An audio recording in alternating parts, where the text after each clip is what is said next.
বলুন তো কে তাকে বাঁচিয়ে রেখেছিল? আমার প্রভু তাকে বাঁচিয়ে রেখেছিল। কোথায় তোমার সেই গোবেশ, আর কোথায় বা সেই নির্জন বৃন্দাবন? সেই কৃষ্ণ, সেই বেশ, সেই বৃন্দাবন, যবে পাই তবে হয় বাঞ্ছিত পূরণ। তোমার চরণ যদি ব্রজপুর ঘরে উদয় করায় যদি তবে বাঞ্ছা পুরে। যুদ্ধের ঠিক পূর্ব মুহূর্ত, মানে পূর্বের ঘটনা। ভালো করে এই কথাটি আমি সবাইকে অনুরোধ জানাবো আস্বাদন করবার জন্য।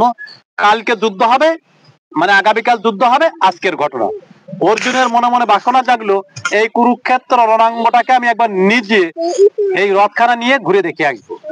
ভগবান শ্রীকৃষ্ণকে সারথি করে কুরুক্ষেত্র রণাঙ্গনের কোথায় কি আছে কি না আছে, ভালো মন্দ সম্পর্কে জানতে উদগ্রীব অর্জুন। তাই কৃষ্ণকে সারথি করে তিনি ঘুরে বেরিয়েছেন।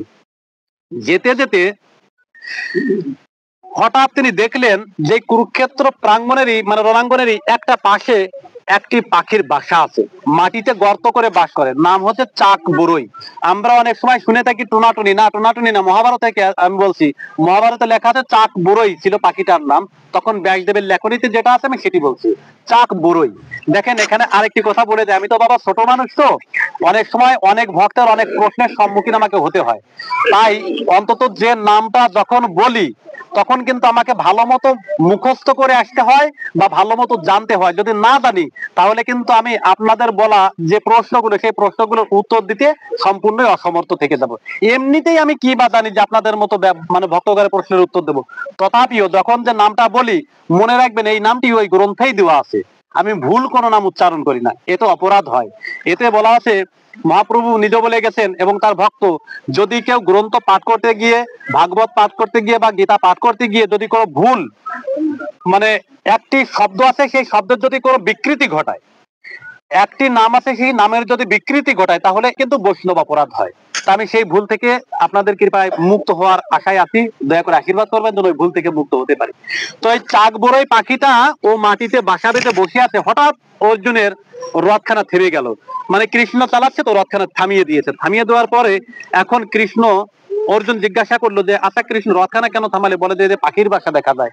তো বলছে যে এখানে এখনো পাখির বাসা আছে। অর্জুন বলছে এখানে এখনো পাখির বাসা আছে, দেখি আমি নিজে নেমে গিয়ে একটু দেখি। অর্জুন আর কৃষ্ণ দুজনেই রথ থেকে নেমে ওই পাখিটার নিকটে গিয়ে দাঁড়িয়েছে। তখন ওই পাখিটা তার মতো সে কৃষ্ণকে প্রণাম জানিয়েছে, অর্জুনকে প্রণাম জানিয়েছে। জানবার পরে কি এখন অর্জুন বলছে, যাতা পাখি, তুমি এই বার্তা কি কখনোই শোনো নাই যে আগামীকাল রক্তক্ষয়ী যুদ্ধ হতে যাচ্ছে? বিশ্বের বুকে এমন যুদ্ধ আর কোনোদিন হয় নাই, না পূর্বে কখনো হয়েছে, না ভবিষ্যতে কখনো হবে। এমন রক্তক্ষয়ী যুদ্ধ হতে যাচ্ছে কুরুক্ষেত্র রণাঙ্গনে। এই বার্তা তো সমস্ত পাক পাখালি শুনতে পেরেছে। তুমি কি এটা জানো না যে কাল কুরুক্ষেত্র যুদ্ধ হতে যাচ্ছে? সকলেই যার যার মতো চলে গেছে, তা তুমি এখানে এখনো কেন আছো? তুমিও চলে যাও। তখন কিন্তু ওই চাকবরের ওপরে কি কয়েকটা ডিম পেড়ে সেই ডিমে তা দিচ্ছে।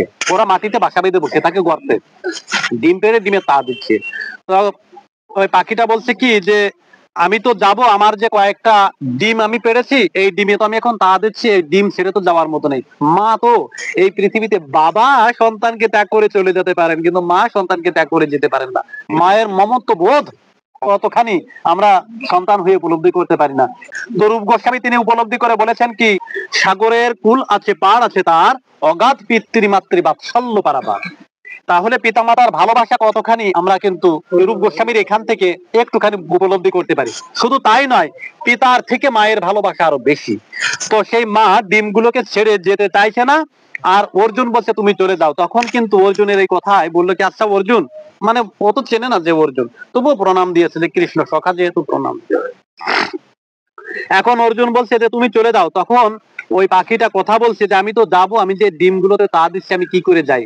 তা আমার তো যাওয়ার মতো আর কোনো পরিস্থিতি নেই, কিন্তু মনে মনে তীব্র একটা বাসনা আছে আর একটা ভরসা আছে। সে কৃষ্ণ পদে ভরসা দিয়ে আমি বসে আছি যে রাখে কৃষ্ণ মারে কে, আর মারে কৃষ্ণ রাখে কে। আমি কৃষ্ণ চরণে নিজের জীবন যৌবন মন প্রাণ সবকিছু অর্পণ করে দিয়ে ভরসা করে বসে আছি যে আমার কৃষ্ণ যদি আমাকে রক্ষা করতে পারে, রক্ষা যদি করে থাকে, ব্রহ্মাণ্ডের কোনো শক্তি নেই আমাকে বধ করে, আর কৃষ্ণ যদি আমাকে মারে ব্রহ্মাণ্ডের কোনো শক্তি নেই সে আমাকে বাঁচিয়ে রাখে।